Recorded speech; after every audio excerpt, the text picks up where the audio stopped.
Welcome back to the TWSN YouTube channel. Today we have another team-specific mock draft. This one's going to be a fun one because we have the Philadelphia Eagles ahead of us, and they have a ton of picks starting off pick 15, 16, and 19. Just a reminder, this is the NFL Draft Network's mock draft machine. Sometimes picks can get a little crazy, so we're going to work with what is presented in front of us. Here for the Eagles, man, they have a lot of needs. I think these first few picks will probably be edge, corner, receiver, or interior offensive line. That's kind of the way I see that playing out. No specific order. Right away, I'm loving Jordan Davis here at 15. Just going to go ahead and pick that right away. I know they have Fletcher Cox, but nothing wrong with having two massive human beings in the middle of your defense. Fletcher Cox is getting up there in age. Maybe you can flip Fletcher Cox for a pick. Maybe not. Maybe you roll with them and keep them both. Whatever it is, I think Jordan Davis is a phenomenal way to start your draft. Now, these other picks is where things kind of get interesting a little bit. I think the Eagles are probably hoping that one of these corners fall to them, but here we are, and they didn't. So it's pretty tough. I think that, like I said, they're going to look at receivers, but I don't know how these receivers necessarily. Let's go ahead and give him Treylon Burks. If you didn't know, the Eagles wide receiver coach did work out Treylon Burks at his pro day the other day. Not that that has any correlation whatsoever. It's a position of need. It could be a player they like. And I kind of like the fit. You give you a bigger body target for Hurts, whoever your quarterback's going to be. Good compliment to Devontae Smith. And then Burks is a guy who can kind of do it all a little bit. Now here at 19, I would like to go interior offensive line. But I just don't know how Trevor Penning is still here. So we're just going to roll with it. Not many questions asked. I think Trevor Penning is a phenomenal player. Like I said, the fit with Philadelphia, that's something you worry about later. You draft the best players. Offensive line is a position of need. You can move somebody inside. But he's a mauler. He's a physical, extremely physical player. And that's what everybody talks about when they talk about Trevor Penning. Now we have another pick, 51, coming up here in a second. And we're probably going to look to address the defensive side of the ball more a little bit in these next few picks. But like I said, we'll see how the board falls. I still think corner is something that they are looking for a little bit. I think Roger McCreary fits perfectly. I think he's probably fallen down a little bit of board just because some of these corners tested absolutely unreal. And it's not necessarily a knock on McCreary that he didn't. But he just didn't. He's still a really solid corner. He has some phenomenal tape in the SEC against some of the better receivers in the nation. So I don't think it's a knock on him, but I think some people are just looking for phenomenal athletes nowadays, and you can't really fault people for that. But you still shouldn't be ashamed with a guy like Roger McCreary there for you. It was round 2 for them.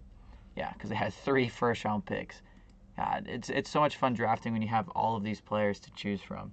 Now they need some edge. They need some linebacker help right away. It's pretty tough. Both of these guys, Channing Tindall for Georgia, man, super fast guy, super fast. I'm just gonna go with them.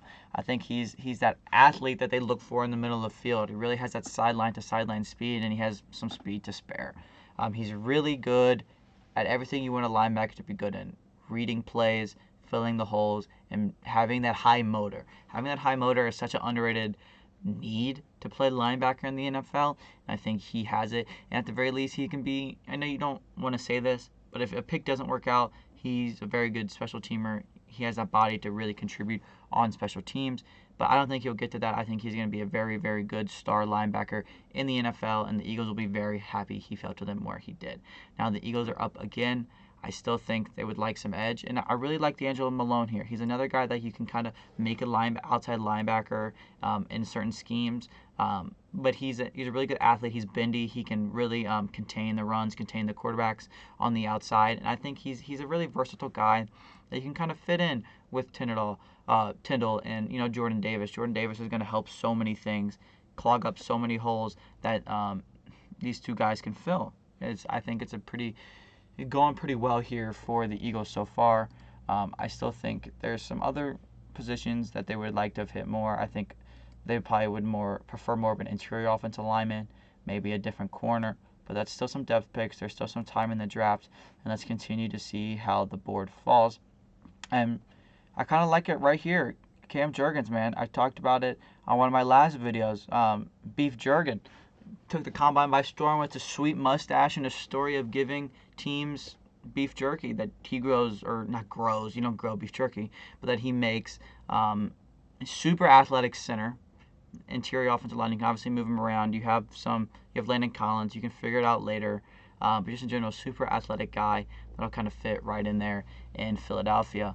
Now, 2 picks here again, 61 and 65, pretty close to each other. You're kind of getting to this spot with them since when you have so many picks like this, where you're just trying to get some depth, some high upside, and I really like Jack Jones from Arizona State. I think obviously he's a corner. You see that. He complements he can kind of do a little bit of everything. He can kind of play in the nickel, kind of play outside. But they need some depth at that position. Corner depth is one of the most important things to have in the NFL. And adding 2 guys like McQuarrie and Jack Jones is extremely important. And let's just go ahead and give him another linebacker here in DeMarco Jackson. App State has produced some solid linebackers over the years, going back to Akeem Davis-Gaither for the Cincinnati Bengals a few years ago. Another guy that's just an athlete. DeMarco Jackson and Tyndall are going to stuff running lanes all day long, and they're great compliments to Jordan Davis, like I alluded to earlier. Jordan Davis is going to take up so much space where Jackson and Tyndall can fill the lanes, and all of them kind of coexist pretty well. It's kind of the reason why the Georgia defense works so well. Reuniting 2 Georgia boys there in App State linebacker DeMarco Jackson. Now, like I said, you're getting to this point where you have so many picks, you don't necessarily know what to do with.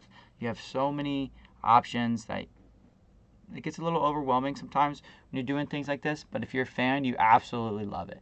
Draft time and the draft process is so much fun. I love it personally, and I'm sure Eagles fans are going to enjoy the hell out of it this year with all of these picks. But it definitely is a little tough here. I don't know what direction I really want to go. I got some corner depth. I got some linebacker depth. Maybe another edge rusher. Maybe we do add another edge rusher. Yeah, let's go ahead and add Jeremiah Moon from Florida. He almost came out last year, didn't. Just another solid edge rusher. You need some depth at the position. Another solid athlete. Like I said, at this point in time, you're just kind of trying to find somebody who has some skill to work on, and he does. He rushes the passer well. He's a good athlete. So at this point in the draft, when you're faced with a situation like that, you kind of look, like I said, you look for those skills to draft, and I think he kind of fits right in. Another position, that's sort of a position in need. They kind of need a safety a little bit. All these safeties I like, but I like Marquise Bell from Florida A&M a little more. Not getting the hype he deserves coming from a smaller school again, but he's a very solid athlete, very solid prospect, and I think he's simply getting overlooked because of the school he's coming from, and that happens a lot in the NFL, and it happens way more often than it really should. Little recap of the Eagles picks over here. I think this is a pretty good haul for them. I mean, they have 1, 2, 3, 4, 5, 6, 7, 8, 9, 10, 11 picks in the draft. Like, when you have this many picks, man, like I said, draft time is going to be so much fun for you guys. I hope you follow the TWSN social media accounts, because we're going to have more mocks. We're going to have other people's opinions. We're going to have draft coverage, draft rumors, free agency rumors. The Eagles are definitely a team up and coming a little bit. I think they were a little bit ahead of what people thought they were. And here's just another view of the picks, like I said. Yeah, I think it's a good time to be an Eagles fan. You overperformed last year, and now you have a crap load of picks to help build around and build for your future, and I think it's a great time to be an Eagles fan. I know I said that a lot, but I really do like what they're doing over there. I think they'll enjoy the next couple of years in Philadelphia. But this is going to wrap things up today for our Philadelphia Eagles team-specific mock draft, and I hope to see you guys here again on the TWSN YouTube channel soon.